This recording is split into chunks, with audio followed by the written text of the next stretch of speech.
What was the European Coal and Steel Community, ESC? Imagine a time when Europe was trying to rebuild after a devastating war, and the idea of countries working together seemed almost impossible. That's where the European Coal and Steel Community, or ESC, comes into play. It was created in the early 1950s to help 6 Western European nations: France, West Germany, Italy, Belgium, the Netherlands, and Luxembourg, work together on their most vital industries. These industries were coal and steel, which are essential for building armies and powering economies. The main goal was to prevent future wars by making these industries shared and controlled collectively, so no single country could use them to start a conflict again.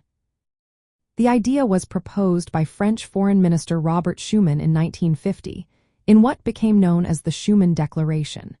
He believed that if France and Germany shared control over their coal and steel, it would make war between them not merely unthinkable, but actually impossible.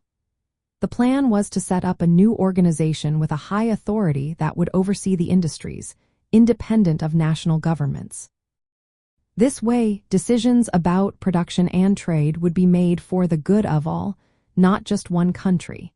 It was a bold move because it meant countries were giving up some control over their key industries.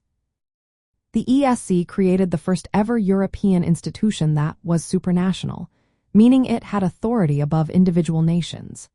It eliminated tariffs and quotas on coal and steel traded between member countries, making it easier and cheaper to buy and sell these materials. It also introduced a community levy, which was a small tax to fund its activities.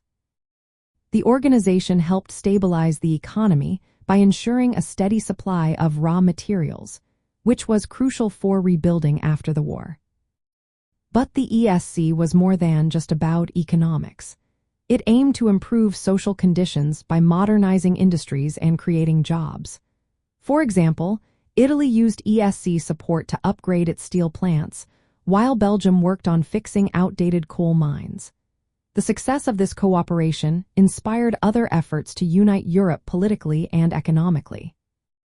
The ECSC's treaty lasted until 2002, when its functions were absorbed into the European Union, the larger political and economic union that still exists today.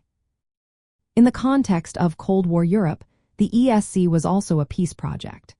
It brought former enemies together through shared interests and governance, reducing the risk of conflict.